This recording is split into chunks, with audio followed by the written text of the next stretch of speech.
Messieurs, dames, tango ekoki.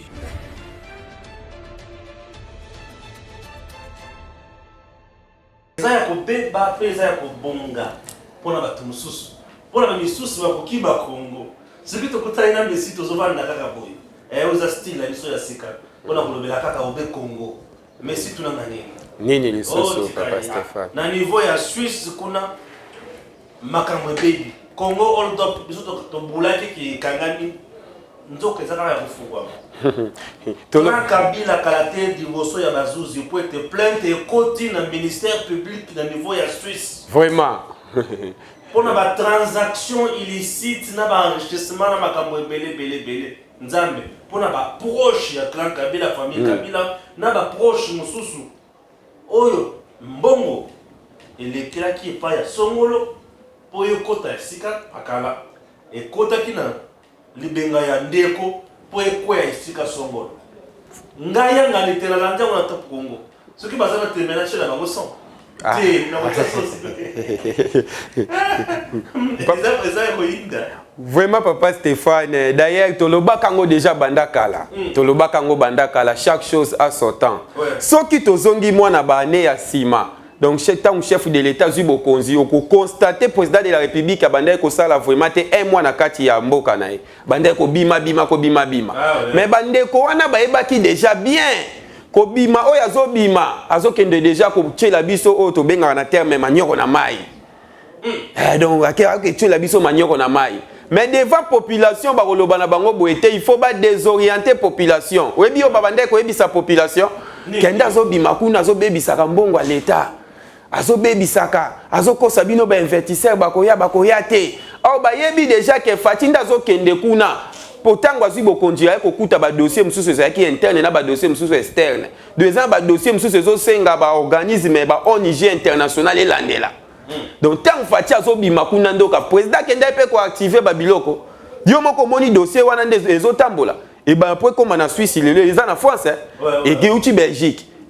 Donc, à la tour au monde espace européen, on a nyonso et fan disco. Comme ça, le régime de Joseph Kabila, ou tabazalaki na mokonzi, ba sanction na makamambongo, ezalaki toujours ebele. Ba sanctionna ba Shadari, ba sanctionna ba Kanyama, ba sanctionna ba Tangofo, ba sanctionna ba Kalef, ba sanctionna ba Mende, ba sanctionna ba tout ebele. Le zem ba sanctionna ba ngona matali, violation des droits de l'homme.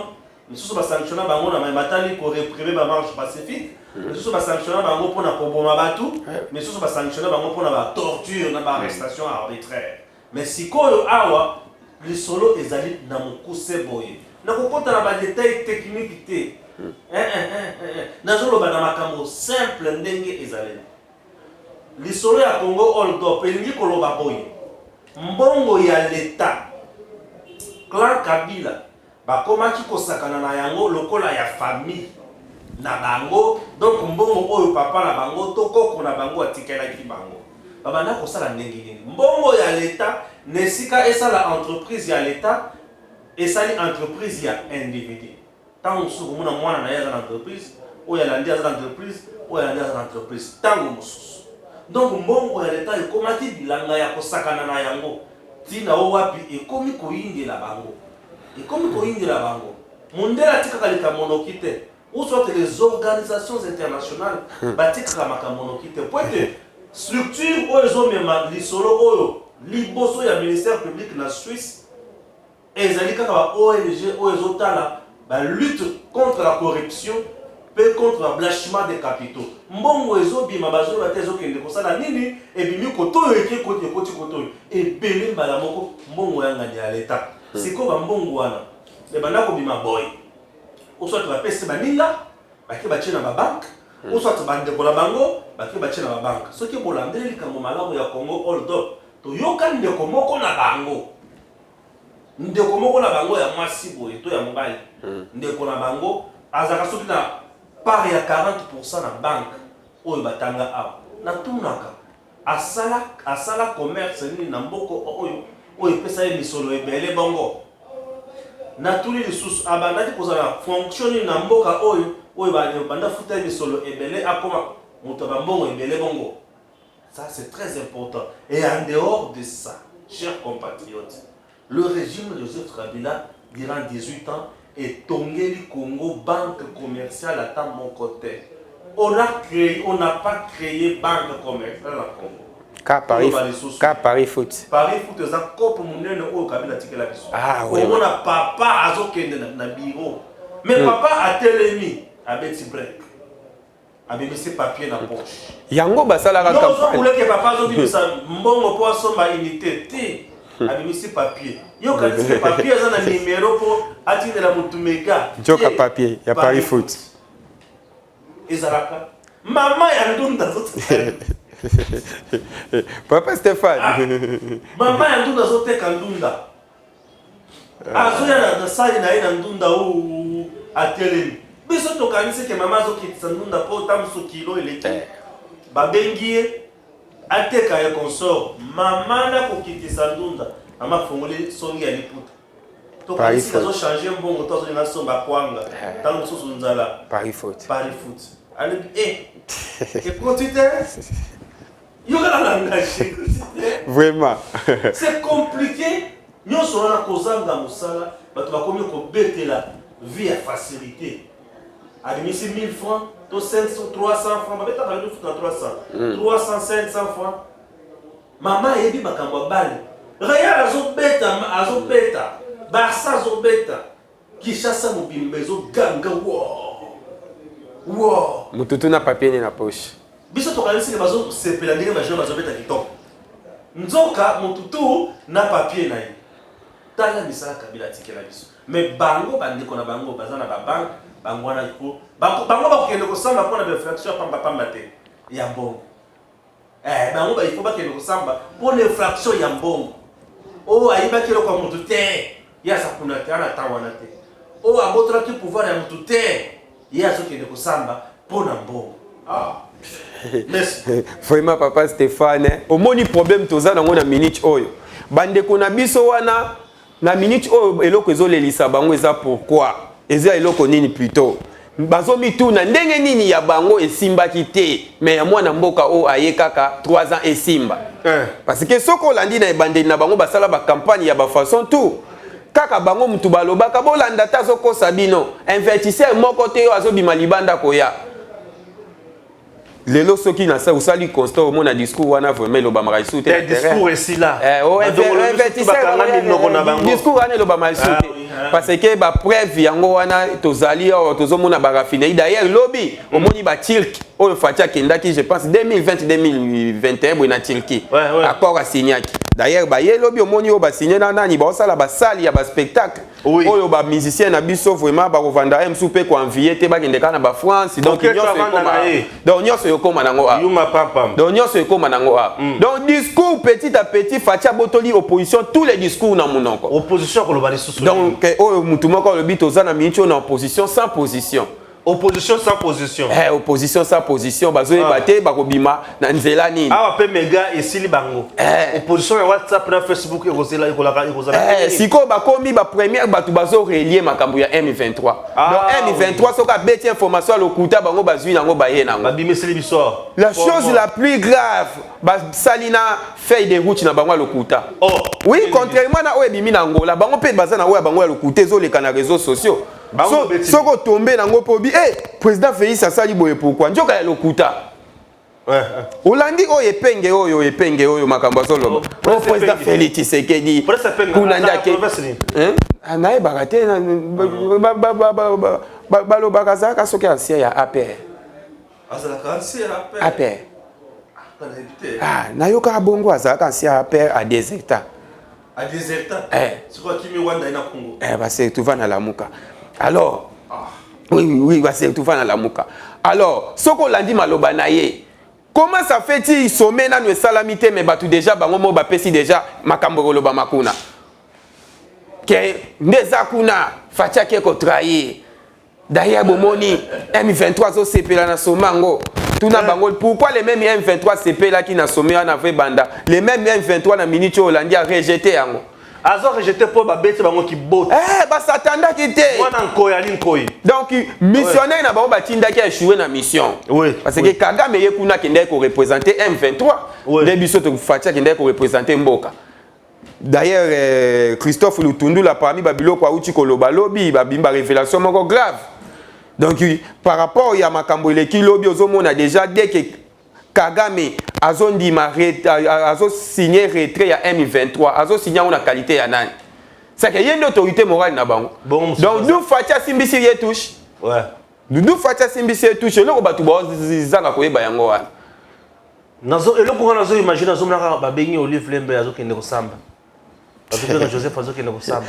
Toko koma na place wana papa Stéphane parce que balobaka donc na lotaka bakambo wana soki na moni yango donc moyibi akoyiba eno na 9 jours moko ba okanga ye batu oyo banyoko libiso makasi. Donc kaka nde tolobi awa société moko te ya malonga. Exacte.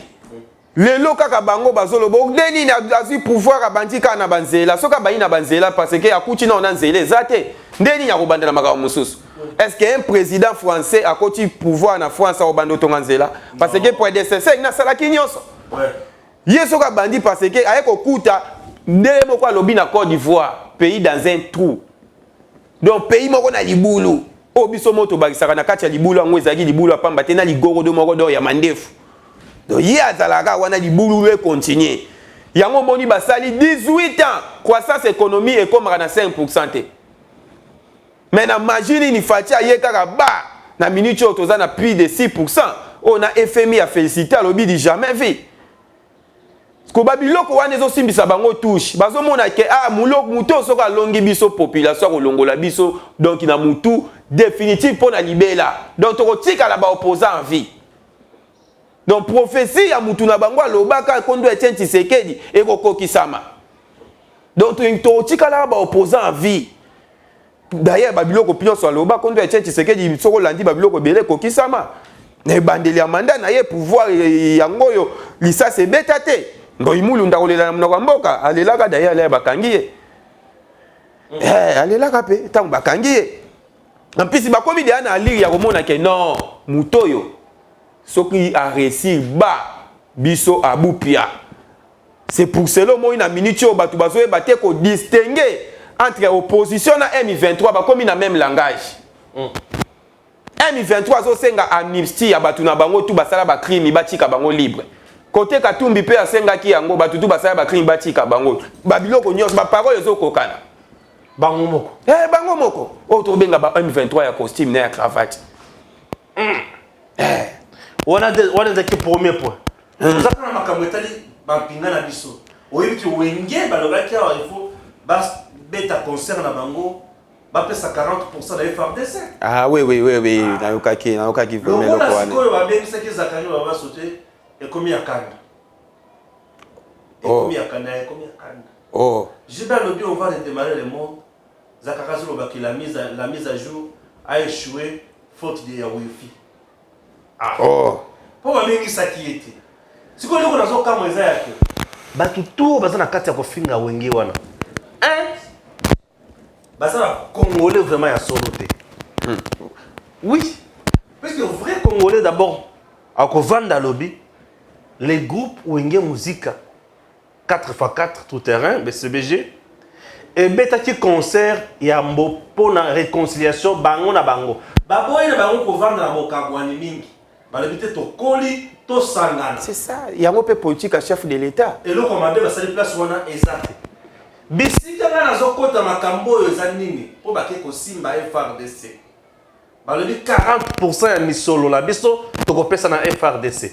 Bisika nga na koteli makambo wana. Ata biso to ba musicien te. Mais là na okaika ke 40% na FRDC Nathalie musala FRDC azosala na minute on bi ekosunga bango. Ekosunga na kotela wana. D'ailleurs lobi na moni ba matisi moi salaire moi na ba policier à est kuna. Voilà, ba isi bango $20. Ah oui donc na salaire ata ba isi info za rebelle. Eza rebelle na salaire.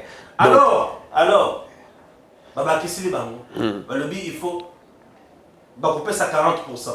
Na moni bango lobi lisusu wenge bake na camp kokutana basi ba militaire là wana militaire na zamba azosala nini azobunda ayebi kuna bazozo batu na nga charge biloko wana nde o esengeli congolais nyonso asala militaire na zamba ayebake kuna bayibatikali baza bien akei bazala malamu mboka na biso se rappeler la bango. C'est très important. Et puis, ça, les Congolais, c'est que tout le monde va oye tout le monde va oye batikale les sous.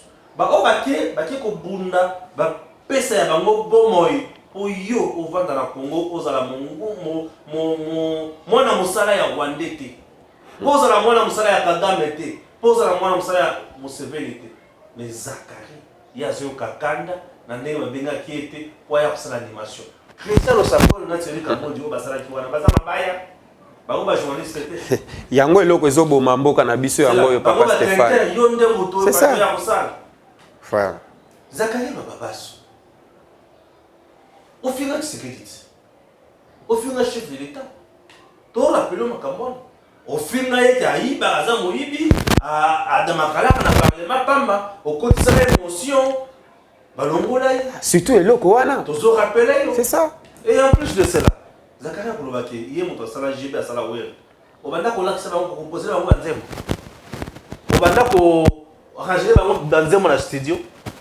Tout le monde va encadrer, va parler pour bailler baroyem. C'est drôle. Et en plus de cela, au produisant l'album ligne.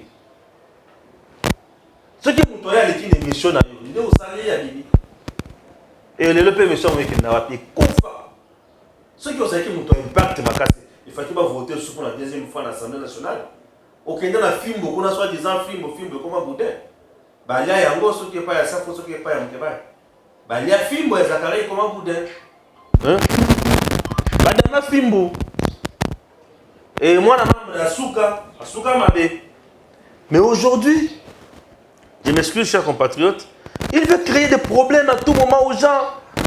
Pour la couper ça va tout les consoles. Je m'excuse, je remets un peu le téléphone pour m'acquérir. Koucha m'acquérir pour rien. Oh, bateau de stade de Tondaki.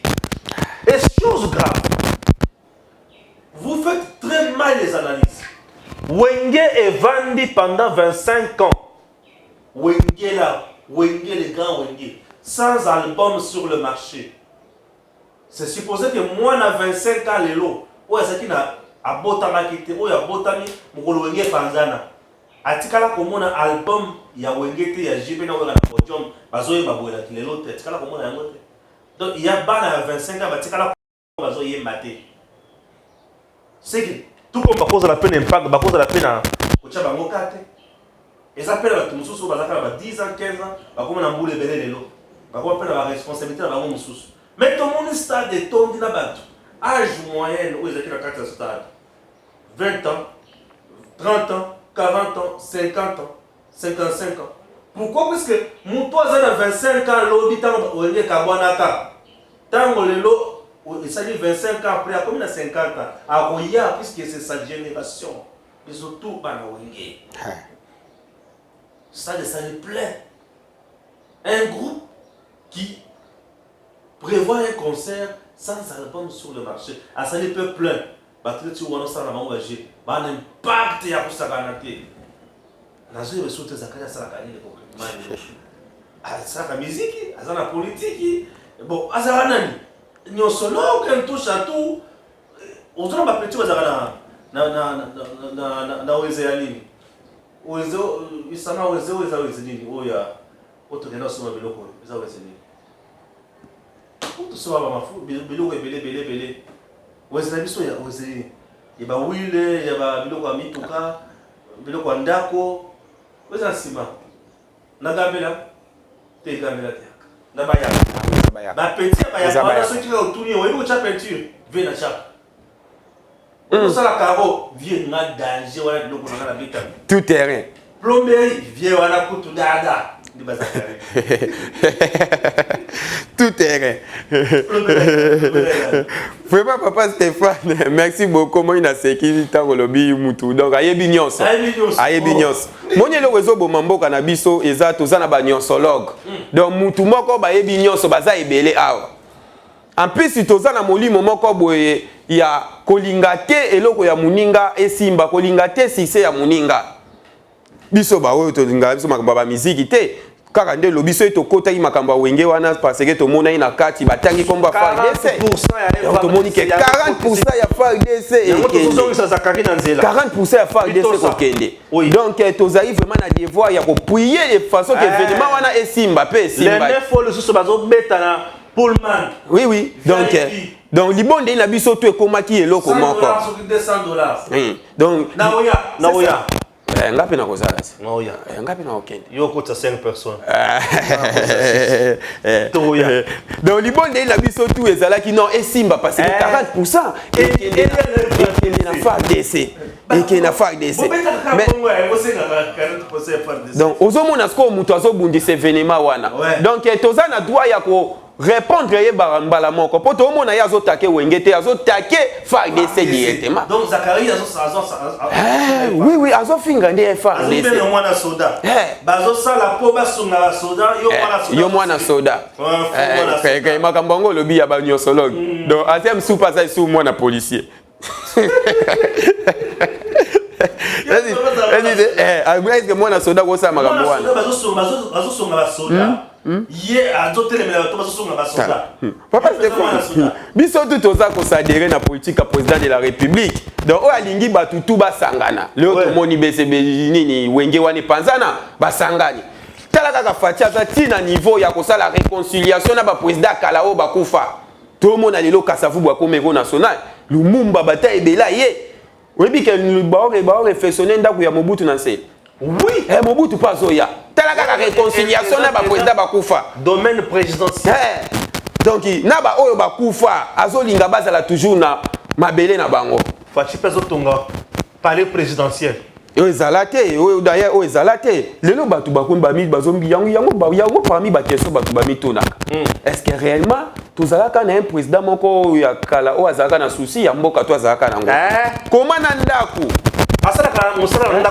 na place otia mbongo otonga ndaku présidentiel oyo un jour okoki kolongwa muningano aye afanda pe na condition moko ya malamu yo tongi nini Kingakachi nani Kashamata Kingakachi na Kashamata siko kende Kingakachi wana okoloba o eza nini mususu mais ndaku mais baza bato liboso ba donner des leçons ozomona ba Francine Muyumba wana que eloko ezo zanga na président actuel eza ko zanga patriotisme au Kabila zaki nango tela mutu donc to fandi botali te mutu makambo zoloba donc ba tuma bango ba serengo elongola bango raisonnement ya kibomoto toni patriotisme abi eloko ezanga donc président Félix Tshisekedi eza patriotisme mais ça licence ya kolinga patrie na yo kolinga mboka donc ye alinga ki patrie koleka président Félix Tshisekedi alinga parti koleka Félix Tshisekedi o lelo tozo sibir na bakor ya buzoba oyo bango dia ba valida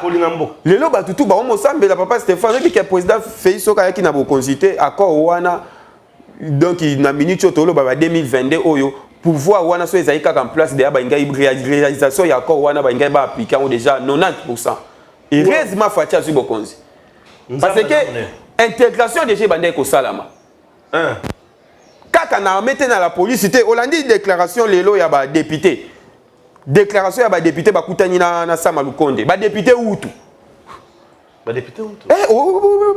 kokis des députés national rwandais utu mais ba député ya RDC ba député utu bon pour place on mambo ya peuple ezabou ba o ba ya déjà na Congo ba benga ba bazwa déjà nationalité congolaise non oui bon tokobo ya bango oui tokobo ya bango te mais tokobo ya bango te o ba déjà na Congo bazar na congolais d'ailleurs ezana ba tumususu azana na France autour je suis français oui c'est ça yo somona ngolokante na ba français mais arrête je suis français ngolokante total mwendo aza français c'est-à-dire que mutoko kenya na mboka mususu asepe na mboka wana c'est ça ça change la nationalité bango baya na Congo baza ebele bakima kwa comme si baya avant toute indépendance voilà et mais bien copé ebele na mboka biso eloba oyo baza sur le territoire congolais avant 1960 baza banani na congolais wana mabe ezate les députés utu puisque pour devenir député national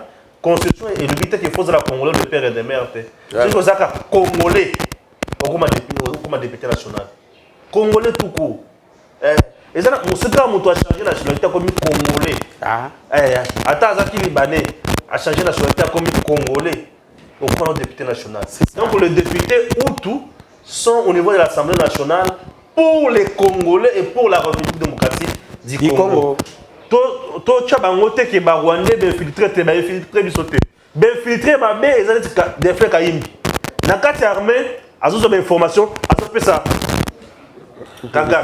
Oyo kaka des faits abanda que de ceux qui n'a fait réussir de côté Mboka sous écoute non. Ah oui oui, le kangela ina aéroport je pense donc ba kangaye ba memiye d'ailleurs andimaka ke oui ngande mutu na kenda ko somba ba wana filtré donc ne tu vois ça kana soki na soki omoni liwana ye le chef de l'état regretta makasi parce que gazaki na ba secret makasi ngaki a livrer yango moni François Beya aboyi comparution na ezala na au prison ya Makala alobi azalaka na kati ya prison.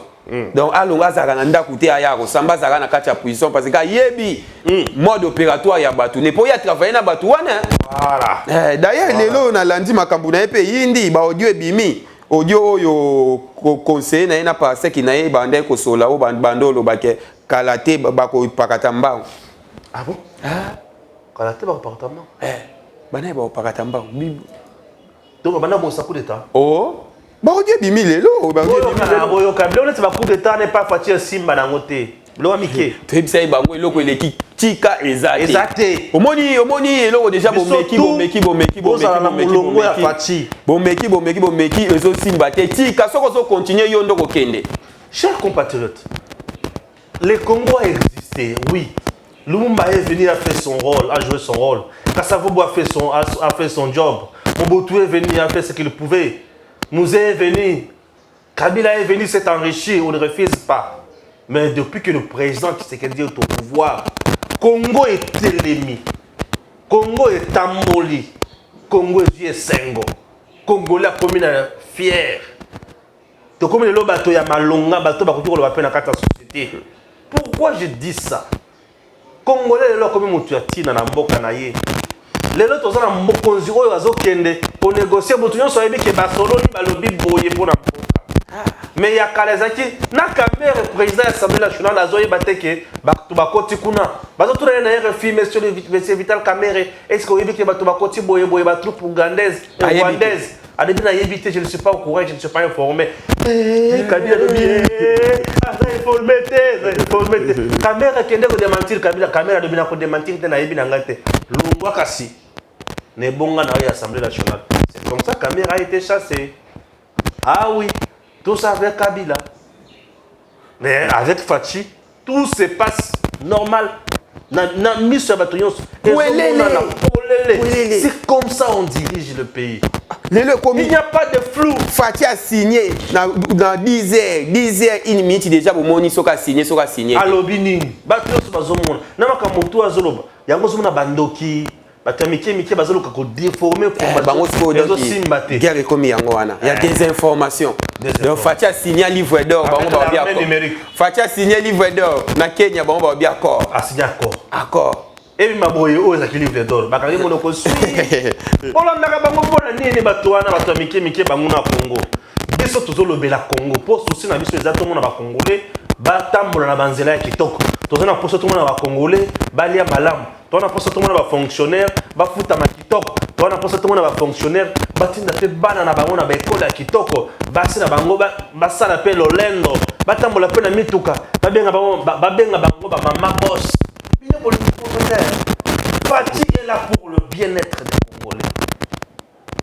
Jusqu'à présent voilà que ça biso ndako Fachi a tongi pour na yé. Ba kango no. Voilà que ça biso entreprise oyo Kabila tika ki Fachi abomi ezakate ingakacha Fachi mais au contraire Fachi est en train ya kuzongisa biloko nyonso ya mboka. Congo Airways ezongi na mboka ezongi Congo Airways bato Kabila bakoma isi koboma yango nyonso mais Congo Airways aujourd'hui esali musala moko makasi. Chers compatriotes, voyagez avec Congo Airways. Ceux qui ont voyagé dans Congo Airways, et ça on dirait qu'ils ont consommé mbongo na yo. Parce que Congo Airways basali yango na mbongo na biso ba Congolais. Ceux qui ont mutu azana posa abo ba Congo Airways, zomela eloba yindoki. Congo Airways ya biso ba na mboka. et kambami na DG Pascal Kasongo. Aussi mon DG mon pilote. Oh. Mayele Vanda, muto memba roi. Traka mchozo ma roi. Oui, première fois avion à Congo Airways ni atama nini ya Europe. Ye muto limia na Bruxelles. Bacha kuzolo mumba, bayele na Congo. Congo Airways. Voyager avec Congo Airways, c'est l'assurance totale. Voyager dans Congo Airways, vous voyez pour la géographie. On retourne à Gagné. Nini sous. Na pour la géographie qui s'engage à Congo Airways. Ce qui va tout mieux qui s'engage dans la province et dans la commune Boni. Loba au Kangébis, au Tchébouy. 6. Bateau les Akanini. Lobby 5 dans Gambo sous. Moko dans Gambo fleuve. Congo Airways. Vraiment. Voilà Congo Airways. Congo Airways. Entreprise au Babomaka. Babanaki kuboma yango. Princesse Adèle Kainda Maïna. Aya Tomboli. Mwana ngo. Aya Tomboli Mama Solution. Alobi Pascal Kassou dirige Congo Airways. DG. Avant de diriger Congo Airways. Avion de balai, il y a Kenya qui n'a pas avion qui njoka ya sikande zoya. Mususu yote kuya. Na uchi mususu yondo. 320. Airbus. Lelo batu bobi. Yoka 160 places. Mais sanga soy. Voyager dans Congo. Là vous voyager parce que facha faciliter makambutu.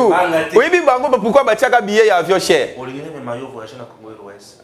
Problème mais manga non? Voyager dans Congo Airways. Oyo ko la géographie. T'es ça ngati wana za na posa obi makambo bando tangisa biso na classe. Kabila permetta te ba na biso bakambo obutanga na classe ba mona ngwa live. Ba otanga kaka volcanique ga gongo me ba mona te. Na tambola Lumumba grâce à Congo Airways. Yaya Lumumba. Alors, aujourd'hui, si vous regardez cette entreprise, Fachi atikeli mwana mboka mosala, atikeli mutu nyonso mosala asala. Po ba Congolais bazala malamu. Fachi atikeli mutu nyonso mosala azala malamu. Ministre oya kotele makona kotele la Congo Airways. Tokotanga komo na ye awa. Nikolo Sherbe okende na tikeli na zotale na miso. So kikaka na yoki. La oyega. Sherbe akomaki ko boma Congo Airways pour favoriser l'entreprise à Bapaya au Air Congo. Bacha ba tout flou Air Congo ko ya avion te miloko ya biso te Congo Airways nde ya biso. Ah bon? Wana ya Bapaya. Ezape na nyongo ya 2 milliards mais Congo Airways pepele 3 avions. Bavion ngo ya capacité ya makasi 160 places, 100 et quelques places et Zambango. Na kati ndede ba iki afeza ya fezo ke mbao. Ngana batila Congo Airways zo balanga mo. Na sana ba son ya avion. Ayo ce que na ninga sebwe. Et ça son ya makasi, ya makasi. Ce qui mati les sous. So est diminué. Et mati les sous. So est diminué. C'est que mais ba avion nyonso te. Oyo loba oyo ya sika ya Congo Airways oyo wana facha yaki kokuta ya batu wana déjà. Eza na avion moko oyo batiaka na Congo Airways na tango Kabila. Bazui avion wana, avion embati, et avion ingekita na nini? Avion moko ikitaka so kipavi ka so inani wana. Kipavi tati yawa zo lobe. Ingekita koto kuna avion zo ki imagine que avion zo kita. Balebi moyen qui t'exacte boya 207. Et qui tire contre 207. 207 sur la voiture de piste. Si. Voilà avion Kabila. Na batu dai. Ya matata. O avion bando benga ngo cercle volant. Mais Congo Airways aujourd'hui. Yaya. Au Mali, ba serveur qui toque. Tu m'as dit n'importe Kabila pour mater avion, il faut ça la prier à notre père qui est aussi. Rébité ce qui bokita. Crash. Non, quand tu sur crash te. Congo Airways. C'est un comité na niveau au monde à Kalaté ah oui et quand tu na Europe hein. De ba vol international de bande so bande. Chi azo kende na Luanda. Na avion na ba komaki nini? Congo Airways. So moni na Fatia qui na poto na avion ba commune. Congo Airways. Donc na président de la République a komi ko kota na avion. Congo Airways. Fatia qui a voyagé na Congo qui na ba Lubumbashi azongi. Ba komakani na avion. Congo Airways. Moni na kati pe na ba pilote. Bato bazo kanga selfie. Ba kanga ba selfie. Na kati ya nini? Congo Airways. Faut ça na assurance. Babiloko wana yango ezalaka te. C'est le voyage de l'assurance. Donc payi babiloko oyo donc evimbisaka bato wana mutema yango. Bazomona ndenge nini biso 18 à 3. Ndenge nini biso 18 à 3 avion mais mutu azo ya kaka 3 ans boye bali déjà ba 7 avion. Moi de 3 mois 5 6 mois déjà Pascal Azapon na Congo Airways avion yi. Donc avion comme pamba. Avion ko ya 25. Mon conseil Congo Airways etomba. Ah, oui. Souci na biso yango wana te. Parce que ba compagnie ba avion soit soki comme belé. Madame Adèle Kainda Maïna tera depuis ma princesse Adèle Kainda Maïna. Pakisa Maïna. Mineta portefeuille Bakisa Mama verte 5h11. Boulé bandi. 5h11. Voilà. Olobaki qui Ngobila alobaki l'étranger nyon so ba identifier bango kino de 15. Ah oui, alobaki. Ko kangela ngobila to batiki na kimia. Oh, papa Stéphane. Lelo oyo nde nazoloba petit à petit tokomi ko découvrir. Ouais. Ba voendo ki ya Congo. Ba ça wa lisusu. Ah. Oya ko lomaka mususu zo pesa na. Mais décision ya ngobila batu musu babimi awate lelo moni mukanda te ya fake Fédération des entreprises du Congo. Oya Albert Yuma wana. Albert Yuma. Albert Yuma lobi pas question. Pas question. Donc il faut reporter makambuna yo ya ba identification ya ba étranger.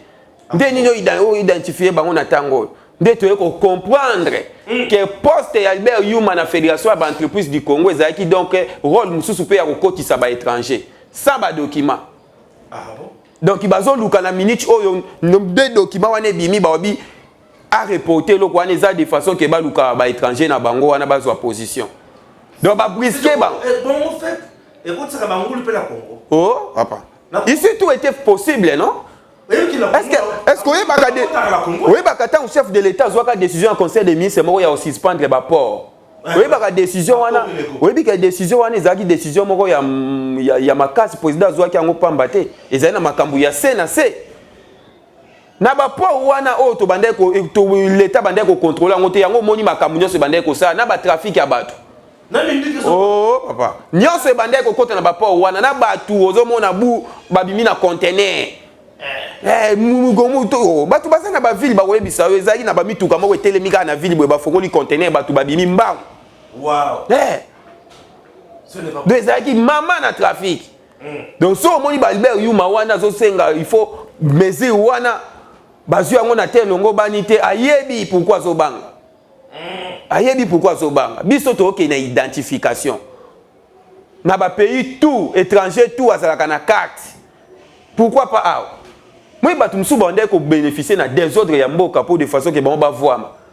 Donc tant que pays na désordre bango bazo vivre kitoko na désordre wana. Yango moni na politique ya kalezalaki ya libanais nyonso akomisaki mwana mboka eloko pamba parce que bazalaki na ba pui moko boy. Obet osaka libanais. Oh, na benga général. Moko beta ministre santé mbata. Atika ibo. Tobi ah. Na bagara na ye. Biso to chama bona mtu tobi. Gada zoni na aloba. Ministre. To chama boko na mtu tobi ministre oyo. Nde nda sali boy. Etobi Libanon nda sali boy. Lobby. Akei. Njoka Libanais mo biba. Donc ti azo beta mbata bongo ayebi aza na sima na o alekiye. C'est kaka aninganya balongole lobi. Maman est là déjà. Et si la kala. Lelo ministre Fachi muta saranga na été. Oh. Ah oui, ah oui. Lelo saranga na congolais. Ah oui. Oh. Siko bino bozo loba gouverneur asenana na mesure à identifier ba yane. Tala makam. Obombi banane na kati na vida. Bino bon suspect. Bon, Gentil Ngobila ye moko nde gouverneur ya ville province ya Kinshasa. Yende mutozana loba ya suka ayibini ya koloba. Peni ya kosala. Mokonzi soki za pona sécurité ya mboka ko bana mesure na yo. Mais si c'est pour une question administrative, nous ne pouvons comment vous freiner. C'est ça. Mais si c'est pour la sécurité, Et surtout la sûreté de l'État. On ne joue pas avec. On doit intimider. Mais surtout ça, pour dénoncer, pour sa population à la vigilance. C'est ça. Chers compatriotes, message na biso ezali message ya paix. Ba Rwandais, ba Ougandais, ba sakana mikolo yo. Totala bango na miso. Mais to bongama, oza jeune kota armée. Yaya ozo sala musala te kota armée. Vivre vaincu sans gloire, c'est montrer tous les jours. Ah oui? Nous avons non, soit décision contre l'armée. Contre l'armée, ils ont mon doute. Qui était la front de l'école. Yaya, ceux qui ont coupé dans le coup, ok, l'autre, nous t'avons sauté. Et ça, nous avons mon côté à pour votre la vie sur le moque. Nous avons nos peuples, s'il vous plaît. Toti ka ba campagne ya ko diaboliser ba tunakati ya ba venu na biso. Toti ka ba campagne ya ko diaboliser ba tunakati ya ba secteur ba territoire te. Oh ye morphologie na les André ya ba Rwandais te tika biloko wana. Tika biloko wana. Dénoncer mutu oyo azali suspect. Ouais ouais. Kolukate o s'en prendre na mutu po azala morphologie soki ya bana ni te tika. Biloko wana azali mabe botika. Et ça, nous sommes supposés aller longi, on dirait longi à Kagame, vraiment Kagame. C'est ça. Mais nous sommes Kasaye. Et en plus, attention qui a allé out, attention tout. Aussi longtemps, Azana Congo, Azana Mikana Congo, et ben limier a posé tout mon problème te tikaye na kimia. C'est ça. Tikaye na kimia. Au Congo, tous en avez intérêt, moi bazana Congo. Tous en avez Rwandais baza, tous en avez Ougandais na Congo. Tous en avez Tanzanie. Tous en avez Libanais, tous en avez Chinois, tous en avez Tunyon Suawa. Mon tozo tungi sabangote. Ah, tungi sabangote. Le quoi la tungi sabangote, botika va Rwandais ou va vendre na Congo la Kini. Les Congolais, bazar peuple où ya massacre te. Eh oui. Biso tozali population où ya bomakate te. Biso tozali population où ya Kini, population ya Esengo, population où ya yambaka mutunyoso. Munguna nde o dénoncer na lobité que kanga munguna beta bomate omoni munguna kende pa yaba konzi dénoncer le ba que na ndako te songolo na li komona mouvement moko suspect ba konzi ba moko ba service ba kita ba sala musala na bango tikela mobima ko musala na ye yo dénoncer on demande la population à dénoncer. On ne demande pas à la population à la guerre civile. C'est ça. Il y a des mabé, to kambonate, to zali peuple. Mutu ako sa bisote. Bisoto zape problème ina ba Rwandais te maintenant individu Kagame. Kagame ndendoki. Skizana ba Rwandais o bazo telemela Kagame. Bazo telemela Kagame bazali. D'ailleurs, la sainga mukolo ana pas un pasteur hein. Un pasteur. Kagame aza suicidaire, aza mobo. Aza Rwandais. Donc c'est très important. Tango ko kiba na nzambe basangana bayi baba kokende liboso tina wapi princesse Adèle Kalinda Maïda kendaki kokutana basali ya nzambe babongisa milulu minene otobengi journée de prière pour la République démocratique du Congo sous le thème lève-toi, cette affaire te concerne. Bien sûr, c'est dimanche 17 juillet 2022 au stade de Martyrs. Tosangana wana ebele à 11h11 kilo na 15h11 pour na kokomisa nzambe ko senga na nzambe mawana ye pour na munguna abeta ya moto cha vidéo ozana balo so globa ya suka donc ya ko bakisa mingi ezate na kosenga ka na peuple congolais na minute il faut tobosa na cible te cible na biso eza individu Kagame eza ba Rwandais te parce que moni opposition na biso azolinga a profiter na biloko wana po bazoluka Faci bazwaye na babiloko bango bazanango po Faci aza le seul président o jusque là na minute o yazata na sanction moko te ezate gouvernement na epe ata mutu moko te pas eu sanction donc eloko wana ezosala na ngambu wana keto donc bakomi koluka mécanisme moko babimisa eloko ya génocidaire mais ekosimba te alors toyebi tokoya na je ya bamunguna wana te. Donc kaka nde yo lobi soko moni mutumde aza na plan ya mabe ya préparation ya eloko moko bouger sécurité ya mboka wana ko dénoncer ke omoni mutu mona nzela kaka bayobela ye boye boye donc ezalaka te. D'ailleurs le chef de l'état lobaki Congo eza pona bato nyonso. Tangu mutu aye na Congo tokoyamba yo mais yo nde yeba kokota nde bakomboka o bazotambola na okuti mboka bazotambola lokolo moko yo pe tambola lokolo moko. Tozakana. Tango koki bana na nzambe batelema bilombe babundisa monguna. Princesse Adèle Kainda Maïna atelemi alobi ete lève-toi, cette affaire te concerne. Elingi kolobake telema likambo oyo zali kotala yo. Tina o wapi akendaki kokutana na banganga ya nzambe pona kosolola na bango kotala lolenge nini esengeli babongisa milulu ya dimanche 17 juillet 2022 kobanda na 11h11 kino na 15h11 mukolo wana ezali mukolo oyo bana na nzambe bakofukama bakolala na mabele pona kosenga mawa ya nzambe kosenga ngulu ya nzambe pe kosenga bakasi ya nzambe abundela biso mboka na biso bitumba eleki à gauche et à droite monguna alingi kotika congolais kimiate sima ya réunion oyo bana na nzambe to banganga na nzambe balobi boye. Tout à fait. On ne prie pas forcément pour les FARDC, mais on prie pour les pays dans son ensemble. Les FARDC sont une priorité dans nos prières, mais eux défendent la République, défendent le pays. Et nous invitons les chrétiens les 17 au stade des martyrs pour la prière. Et simplement, ça tient chacun de nous à cœur. Et ça dérange nos esprits et nos pensées. Nous devons converger nos pensées ensemble pour l'intérêt de la nation. Nasengi na ba ndimi nyonso pe na ba pasteur nyonso ba oyo baza na susi ya mboka na bango balingi komona mboka oyo komona bolamu fasi ya makambo nyonso ekoleka boyebi que mokonzi ya mboka le président de la République a kobunda pona ba diplomatie pona kaya mboka na biso FARDC baza na front ba kobunda pona mboka na biso. Alors, biso esengeli totombola maboko pe tosambela.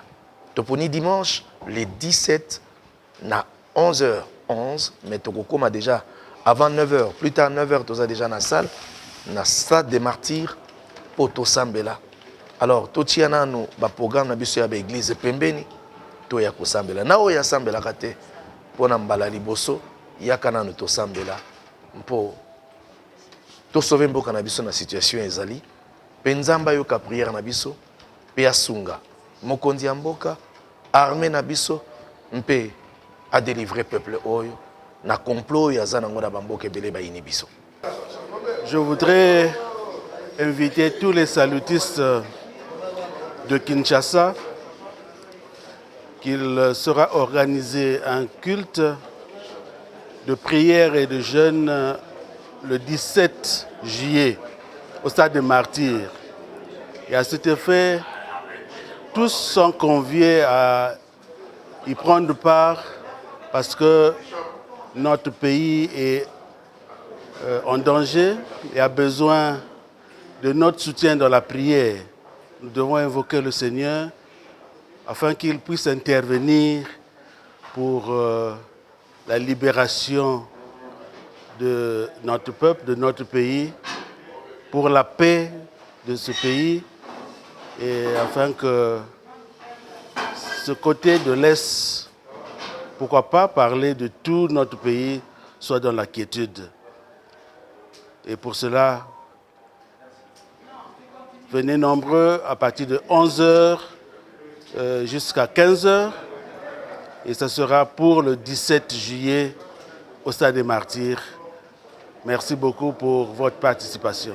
Archevêque primo de l'Église indépendante du Congo, na beng bandegonion sur l'Église indépendante.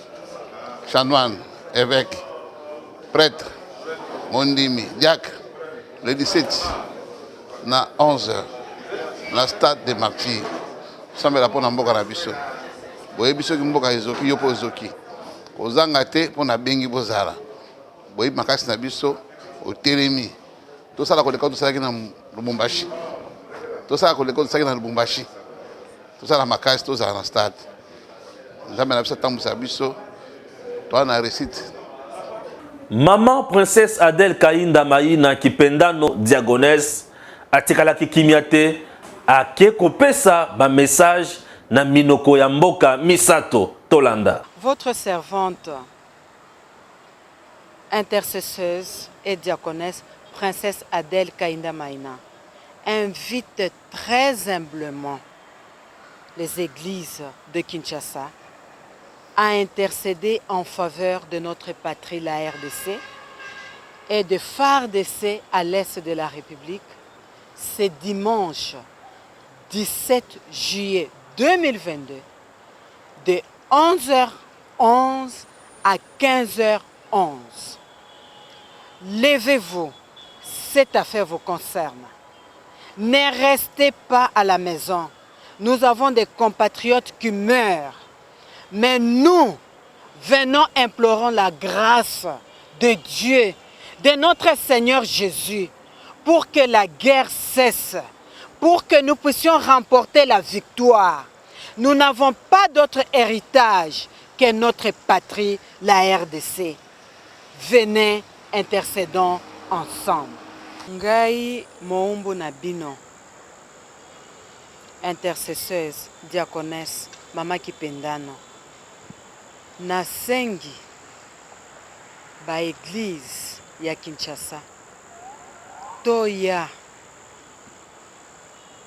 dimanche 17 juillet 2022 na ngonga ya 11h11 à 15h11 pona to bondela pona mboka na biso pona ba FARDC bao bazana bitumba pona mboka na biso.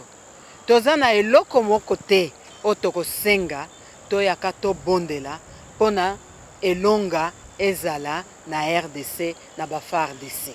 Mimi mutumishi wenu princesse Adèle Kainda Maïna, intercesseuse, diaconesse, Mama Kipendano, naomba kumakanisa yote ya muji ya Kinshasa mukuye juu ya kusanika tuombe juu ya nchi yetu, juu ya ba FARDC bale beko kumvita ya kusema Mungu atupatie victoire.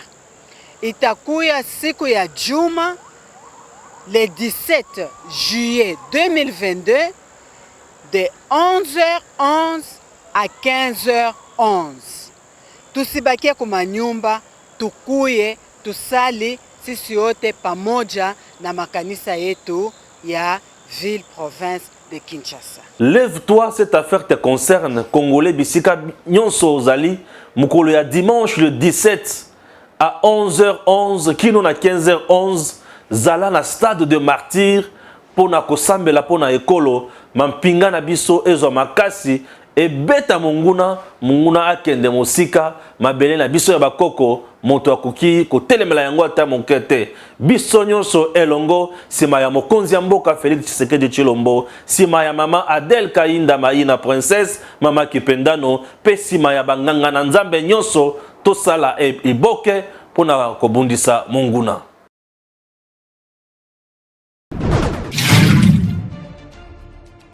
Messieurs, dames, Tanguy Koki.